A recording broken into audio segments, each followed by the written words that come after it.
Right.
Hello, everybody. I'm John Self, and welcome to Lunch and Learn. It's noon on Tuesday, the 25th, and we've got a great stream lined up for you today, so let's get to it.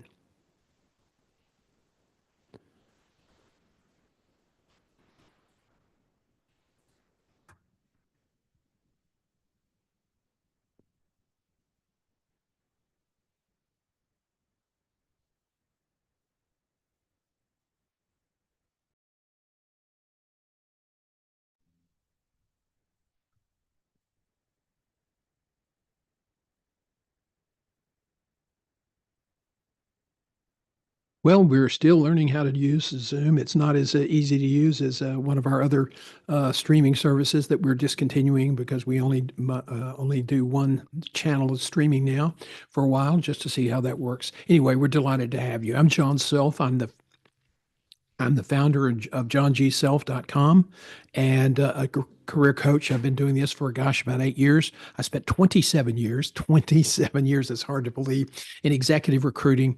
I worked as a retained search consultant and a managing director of a firm that worked across 40 states in the US and 6 countries overseas. So I've had a lot of experience. I've interviewed a lot of folks. We're now going to get started with our presentation today. And if you're having trouble hearing me, please let me know, and we will try to get everything worked out. There's a setting here that I can't seem to ever find about including the audio.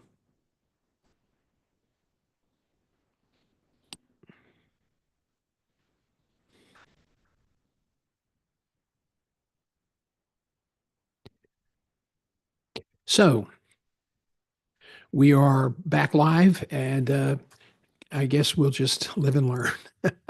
We're delighted to have you with us today and to talk about our agenda to begin with. First of all, actions you can take if you lose your job. You know, Bum Phillips, the Houston Oilers coach, once said that if you're an NFL coach, it ain't those who've lost their jobs, it's those that are going to lose their jobs, thems that have been fired and thems that are going to be. I think it was his great line. So, with all sorts of uncertainty in the market. Some of that political, some of it geopolitical, a lot of it just uncertainty. There probably will be more widespread layoffs. Right now, we're seeing a host of strategic layoffs. Those are, 200, 500, or 1,000, but they're flying under the radar for the most part. Then we also want to talk briefly about the intersection of tariffs and layoffs and what's next. We've had the president said he wants to do across the board tariffs on Canada, Mexico, and some of the EU countries. That could have a profound impact on our economy and probably will trigger a trade war. If that happens, we can look for a more challenging operating environment. And if you're a management or executive and you know that market's already saturated, well, it could make things a little bit more challenging. We want to talk about also optimizing the value of your references, the vital role that your career journal can play in that. Now, I will tell you that over the years, I can't tell you how many times I saw people come in to interview with me, and we talk about references toward the end of the deal, and they say, well, I'll have to reach out and contact people. And it's like, whoa, you haven't already done that? So we want to talk about missed opportunities. There are a lot of missed opportunities in the referencing side, and I have seen people absolutely screw up an offer because they didn't pay attention to their details. And it is a crowded market. It is really frustrating for people, and they are really frustrated. There are a lot of layoffs. As I said, they're strategic layoffs. I think Meta did 3,000 people, almost 4,000 people. It was supposed to be those that weren't performing well, but what we found out was there were a lot of people who had excellent reviews and still got fired. And so the whole notion of layoffs, and it's a big deal. And we don't need at the executive level, we don't need any more managers and executives looking for jobs. And yet the federal government just kicked out or is going to pay off 75,000 plus, and a lot of those are management and supervisors. So one of the things I want to encourage you to go to for more detail on today's stream is our newsletter on Substack, johngself.substack.com, and the newsletter is called Guiding Your Career. And this is the front page of that website, and you can see the top story is involved in revolving around what we're talking about today.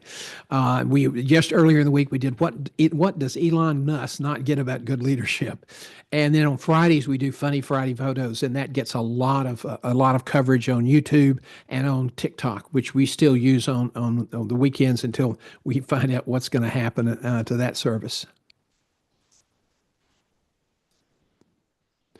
So here are things that you can do to protect your rights in a layoff situation, and it's kind of an interesting challenge. First of all, you're caught off guard.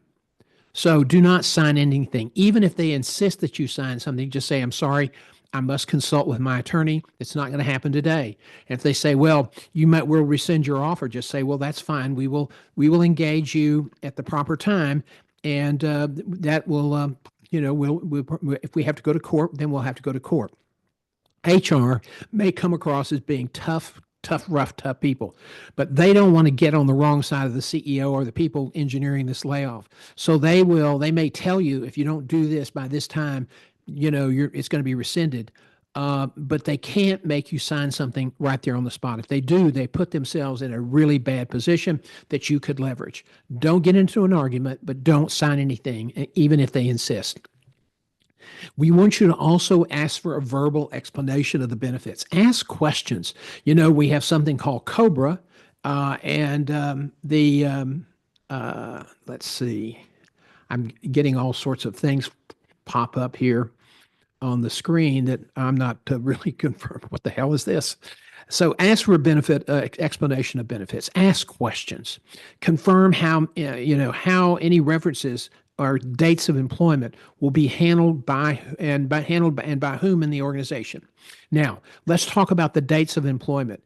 If you are going to be paid out as a part of your severance to a certain date, does the organization consider that date your final day or the date of the termination notice or the layoff notice? You don't want to assume that the date is the final day you get a check if the company is going to be using the day they notified you as your final day. And so that could create a problem with future employers. That's so important to ask for confirmation of your final day, the date of your last payment, or the day of the notification, because that can really help you avoid some really embarrassing moments with a prospective employer.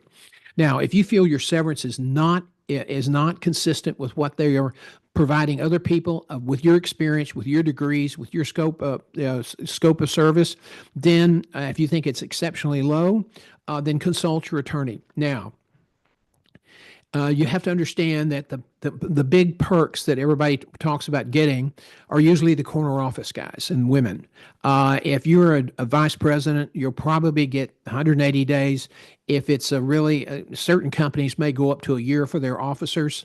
If you are a corporate officer, if you're just a vice president in terms of functional responsibility, they may not do that. It's very unlikely that you'll get less than 180 days as a vice president. If you're a manager, you're going to get anywhere from 30 days to 60 days. You may get 90 days. If you're a supervisor, 2 weeks to 60 days is somewhere in that range. So you don't have a lot of negotiating power.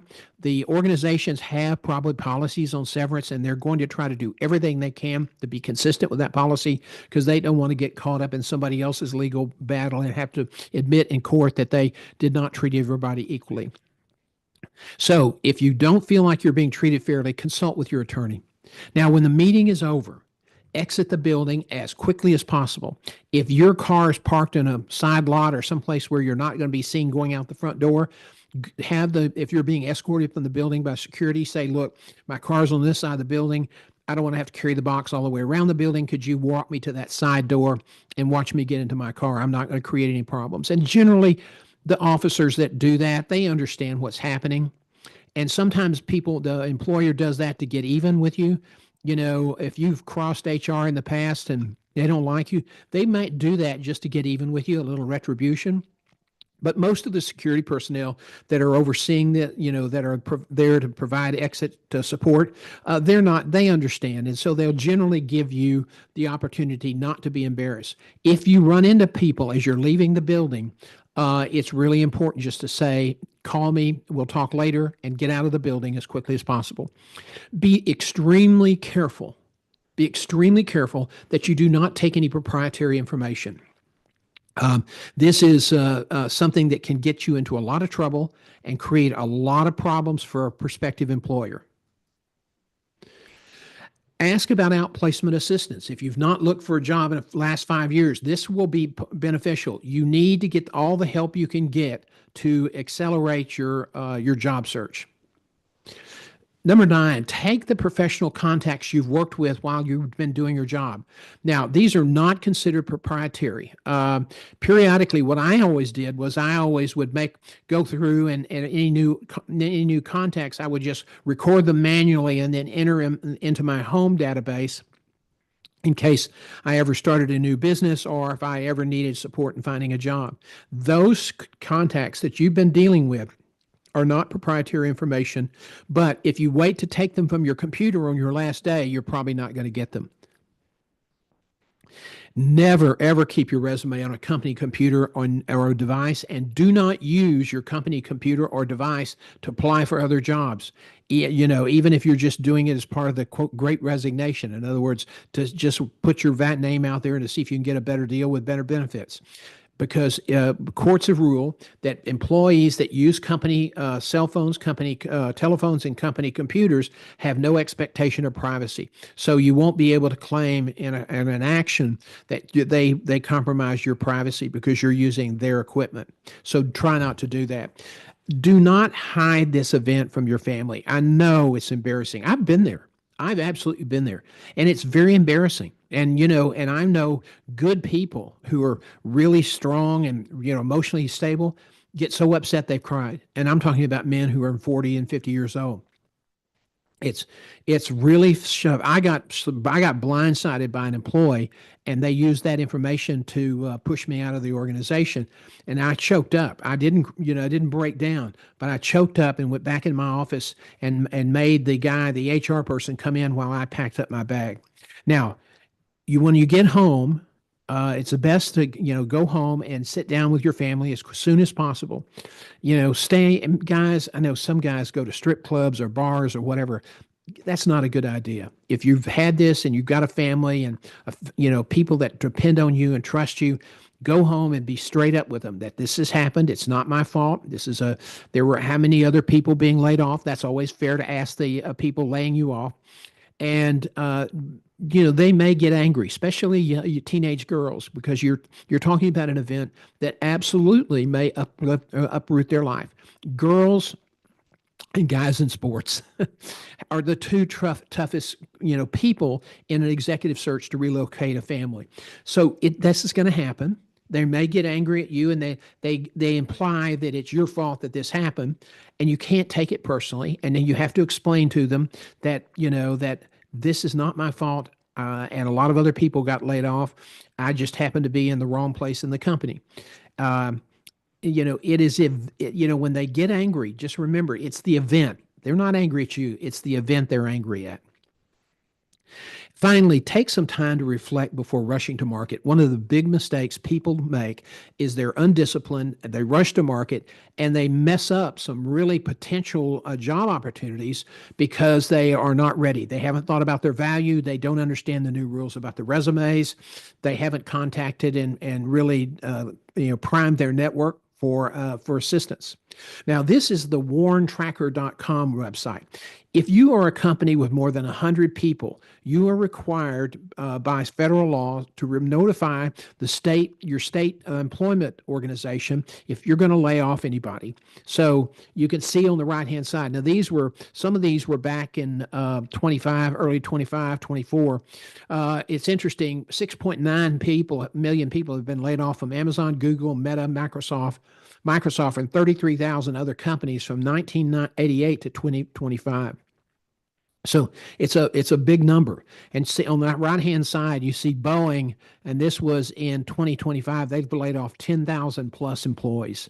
So this is something you can contact. There's the website at the top of this page, and keep an eye on that. If you're in a company or in a industry that is prone to layoffs, okay, you can go on this website and keep an eye to find out if your company is moving in that direction. So let's talk about some essential planning steps. And, before you go to market, you really have to come up with a good plan. And if you don't do this, it's only going to decelerate your search. To say it's only going to take you longer to find a job. Now, given the current employment landscape in a management executive jobs, it's already running 8 to 14 months. So you don't want to do anything that's going to take you any longer. As you start moving forward with your job search, or even if you think there might be some possibility of getting laid off, don't sit back and wait. No one is bulletproof. And all the people who say this can never happen to me, it does, it can never happen to them until it does. And most of those people are caught off guard. So what you have to be very, very careful with is not getting too complacent and being prepared. And that's so, so critical today. So if you think it's possible, then what you want to do is develop a job search and financial contingency plans. Okay, if I'm laid off, what's the likelihood that I can find a like-paying job in this market? Okay. Now, if you're running healthcare or you're a senior executive in healthcare or retail in Tyler, Texas, where I'm based, the chances of you finding another job that pays an equal or more greater amount is very, very, very low. And so you're probably going to have to make a relocation. In retail, the same issue. So there are towns like this. This is 110,000 people that live here. It's the type of town that if you're in a very vertical where there's a lot of movement, you're probably going to have to relocate at some point. So you need to be honest with your family. You're not bulletproof. It can happen to anybody. So it's time to start developing some job search and financial contingency plans. A lot of people get into a lot of trouble because they get laid off, they're caught off guard, they're living paycheck to paycheck because the dad or mom's trying to give their family the best life they can have, and they're in activities and they've got a lot of other expenses. And then suddenly the steady stream of revenue that everybody counted on and depended on is now stopped. So you want to think about putting some money aside to augment your severance plan. And again, if you're getting 180-day severance, it's going to take 8 months to 14 months to find a job unless you're really lucky. So you need to start putting some additional money aside for a contingency fund to help you fund your family and fund your search. I saw a guy get so distraught.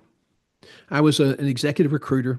He was a really good candidate. This was a chief operating officer role for a 200-bed hospital. And it was he's going to get paid $270,000.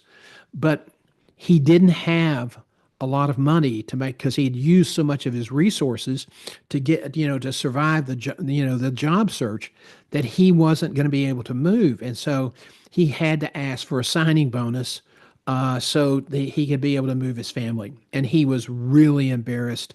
The company was very graceful. The company understood. The CEO put his arm around the guy's shoulders and said, this could happen to any one of us. Don't worry about it. We'll help you take care of that. Just, do your best and try to stay with us. And, but you always won't find companies like that. Not all of them are that considerate. So, but it's again, going back to this important point, develop job search and financial contingency plans. Okay, let's just use this for an example. You're a senior VP of sales and you've done well, but your company's merging and the senior VP of marketing and sales for the new company is going to take your job. So now you're forced to relocate and find a job. You need to think before it happens, to think about, okay, sit down with your wife, your partner, and say, where do we want to be? If we can't be here, where would we like to live as a family? Do we like to ski? We could maybe look for jobs in the Mountain West. Do we like, do we, more comfortable with the East Coast or, living on the shore? There's a lot of places in the United States that have vibrant business markets where you can get jobs and live on a beach someplace, not necessarily on the beach, but that can be expensive. But you understand what I'm saying. And so you want to identify those places. Then you stop and say, okay, we've identified the geography.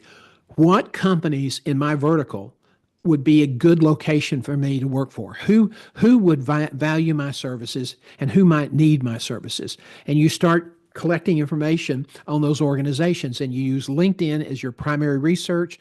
You can also use information you get from industry. A lot of industry associations have membership lists with telephone numbers and email addresses. Be sure that you think about budgeting. How much money can you set aside each month? What expenses do you not need in order to get through this search? What can you postpone? And you need to make a conscious decision, and you need to make it, if your kids are old enough, get them involved in the process.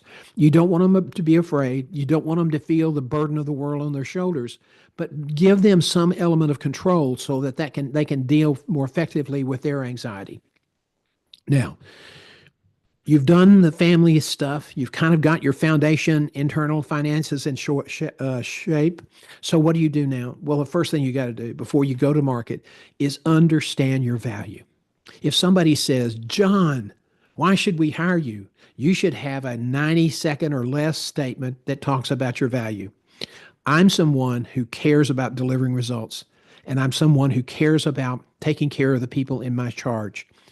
I've been consistent in delivering results throughout my career, and I'm also been consistent in being a team player. This is not about me. This is about the well-being and the future of the company, and I would be very honored to play. I'm sorry with the allergies today. Every time I go on streaming, it happens. But to finish my thought, I would be very, very honored to play a role in helping this company grow. They don't want to hear your life story. If you had something you want to include that, maybe reflects who you are, about your dad's teaching you something. My dad once told me, he said, always do the right thing, even when no one else is looking. And I've used that in the past in presentations and interviews, and people nod. The other line, we've talked about weaknesses. One of my weaknesses is a strength. I'm very verbal, and I've done a lot of public speaking. I know that's hard to believe today, but I've done a lot of public speaking and presentations across the globe. But that's also a weakness. As my father once said, this kid could chat up a brick wall. So you also want to be very focused on building a network that's aligned with your plan. If you sit down and say, okay, kids, we're going to look at these places: Southern California, Mountain West, Minnesota, Charlotte, North Carolina, maybe into Florida. Okay, you got those geographic areas. You've got your targeted companies. Now you set about to build a network that aligns with those targets. If you already have a network, that's great, but a lot of people don't. They don't network. I can tell you this kind of networking is really hard. You're going to have to do a lot more contacting, cold calling, etc., before you get somebody who's going to help you.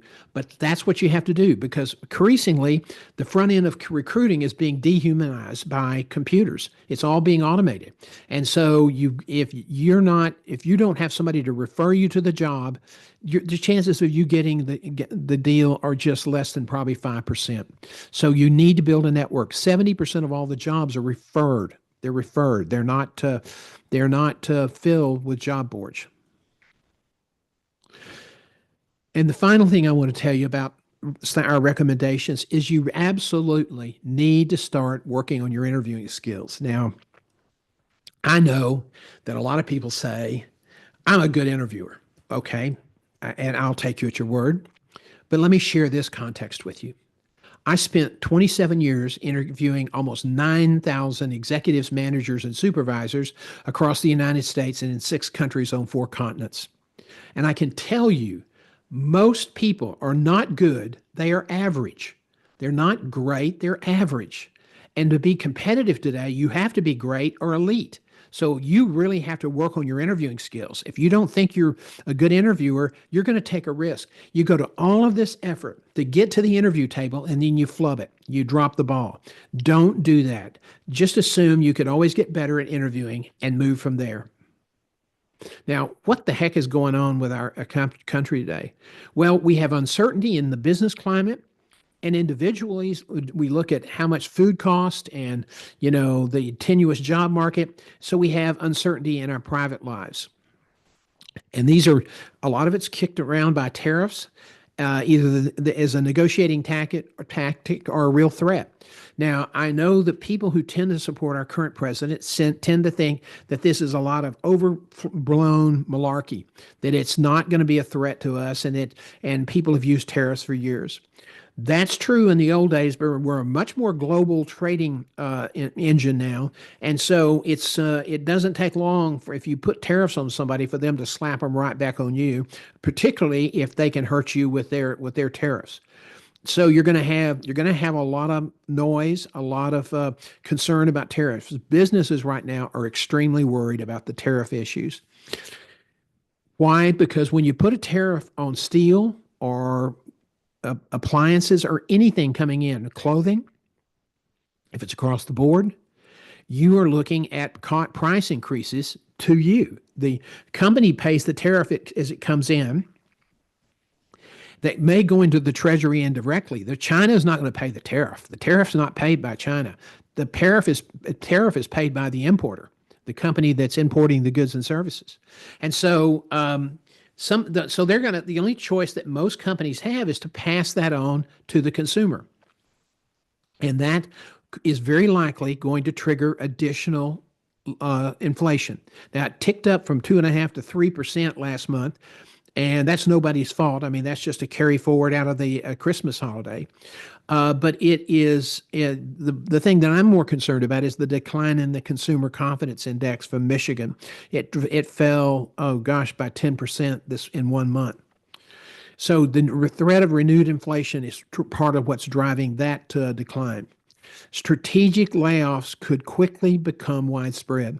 So, a strategic layoff is a company that says, look, we're overstaffed here, sales are down. We're going to keep our core sales team, but we've got a lot of support people and we've got some new people that we don't think are being effective and working hard enough. So, we'll get rid of those people. That's a strategic layoff. When you see big wide scale layoffs like Boeing with 10,000 workers, that's a layoff that's purely financial, and it's large enough to get Wall Street's attention and support. But if they don't do that, then these strategic layoffs could become widespread and affect a lot of companies in a big way. The geopolitical conflicts are fracturing our traditional relationships with allies. I'm really concerned about this. I'm not here to be critical of the president. I don't think he has a real sophisticated ear for foreign policy. He's a deal guy, and I understand that. He seems to be very good at that. But I have a lot of concerns here. If we start siding with China and Russia against our traditional allies, that's not a great place we want to be strategically, and we certainly don't want to be there in a long term. Yesterday, the United States sided with Belarus. a country of questionable province, Russia and China and North Korea on a vote against Ukraine. So these issues also are destabilizing because a lot of corporations are big time. I mean, they're absolutely patriotic Americans, and they want to be sure that our country continues to do the right thing. If our country's being seen as an opportunistic that'll sell you out in a moment's notice, they won't want to do business with us. And we need those trading partners, Canada, Mexico, and Europe. We need those people. So now let's talk about references. I have seen, gosh, so many train wrecks in this area. And it's integral. I want you to think of it in these terms. It's integral to closing the deal. People just throw together 2 or 3 resumes, what most recruiters call for, and they just get 3 people they know will say nice things about them. We had reference teams here that did our vetting, and they were really experienced at this process. And before we started a call, we always built our Q&As, our questionnaires that we were going to ask. You would not believe how many times people said, I can't speak to that. Oh, I didn't work with him when he did that. I mean, it's just repeatedly. And once it's 4 or 5 times in a reference interview, we consider that either an ineffective reference or just a neutral reference. That's not something that's going to help you find a job more quickly. So we suggest you get at least 4 references, 2 superior, 1 peer, and 1 subordinate. Okay. And it's okay to talk to those people in advance. Now, if you're an executive or a senior level manager, you might want to recruit several groups of people to make up multiple panels. Why? Because people don't want, people don't want as a reference to keep getting called and not knowing what happens. So you got to communicate with people, and you don't want to wear the references out. Through no fault of your own, as an executive, you may go through 5 or 6 or 7 searches. Well, that's what we call reference fatigue, and you don't want your references to feel fatigued because they may not give you the kind of answer you would hope for. Now, they're not bad; they just may not be really friendly. You want to recruit your references at the start of the search, not at the end, the start of the search, and think about what you're trying to accomplish. What strengths do you need to really highlight, and the people you're going to be dealing with. And you need to, excuse me, a little drink of water. You can, it's just really important that you really brief your references, that you have references that can speak to specific skill sets or accomplishments that are relevant in the search. The other reason you want multiple panels is that some references are more favorable for you in certain skill sets or in certain examples than others are. Now, brief your references before the call. There's nothing unethical about this. It's a matter of fact, the referee, the person getting the call, is probably going to appreciate it. And if you have some idea of questions, if you have some ideas of questions that have been asked previously, if you have an idea of what questions have been asked to the other references, brief your people on that as well. Now, again, readiness is essential. So develop a written career plan. This is really, really important. And it needs to include your mission, vision, and values, just like a business plan does. It needs to have your value brand statement. What is that? Well, that's your elevator statement. But an elevator statement is about what you've done in the past. The value brand statement is, this is what I can do for you in the future. This is what I've accomplished, not where I've worked, not the experience I have. People are not going to hire your degree. They're not necessarily going to hire all your credentials. They're going to be paying close attention to the value you generated through doing a good job. So you also, as you do your plan, you also need a good comm strategy. Now, networking 3.0 is something we've been working with and teaching to our clients. This is essentially networking that's closely aligned with your written career plan. Now, if you say, "Well, I got a plan; it's in my brain," that's not a plan. Poppycock. It's not a plan. Those are best wishes. That's hope. But it's not a plan because you don't have really a way to hold yourself accountable. Networking 3.0 has to be tied to your written career plan because in reality, you only got about 125 to 150 people, according to research studies, that you can reach out to really make a valuable impact with in your job search or helping them with their job search. You don't need 15,000 because you can't manage that many people. You can't build relationships. 16,000 contacts will not find you a job. People who know you and like you and who feel comfortable referring you, those are the people that are going to really help you. The other thing you must do is develop a robust online brand. That's LinkedIn primarily, and that reason for that is that a lot of employers now are using high-speed scanners, and they're able to scan thousands and thousands of LinkedIn profiles in a matter of minutes, not days, not weeks. And so you really need to have a robust online brand. And of course, you have to elevate your interviewing skills. This is so superior, so important. When you're in the interview, always ask questions because the answers you get from those questions may help you prepare for the next interview. I want to thank you for joining us today. I'm about 10 minutes ahead of schedule, and I've not been able to find where the chat is. So gosh, I went the other way.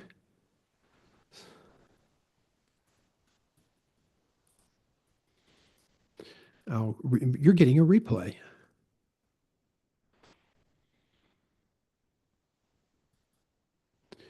So I don't have room for a chat. If you want to send me, I'm looking over here on the, I did the same thing again over there.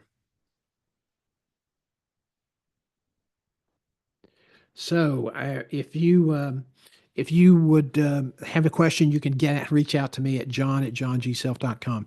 We used to use an automated system, restreaming service that made it a lot easier. But the reason we changed is because we couldn't use movies and visualization as much as we can with YouTube. So that's the reason.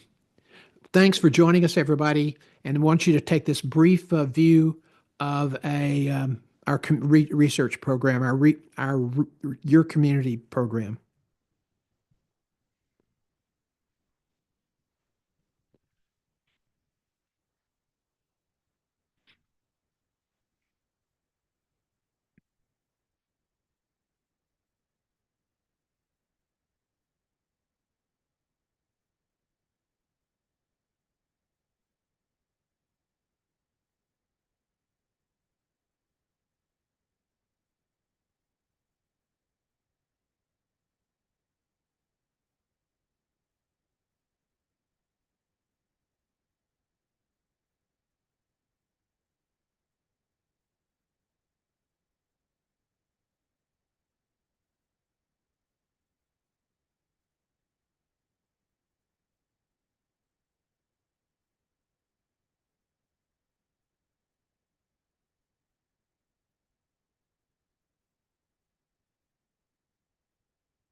Again, thank you all for joining us today. We'll have a replay on this on LinkedIn this afternoon. It'll also be available on YouTube later. And we are learning a new system yet again. So this is an ongoing educational program. But I hope the content's been helpful. And if you have any questions or get clarifications, just let me know. I'm at john@johngself.com. Thanks, everybody, and we'll see you next time.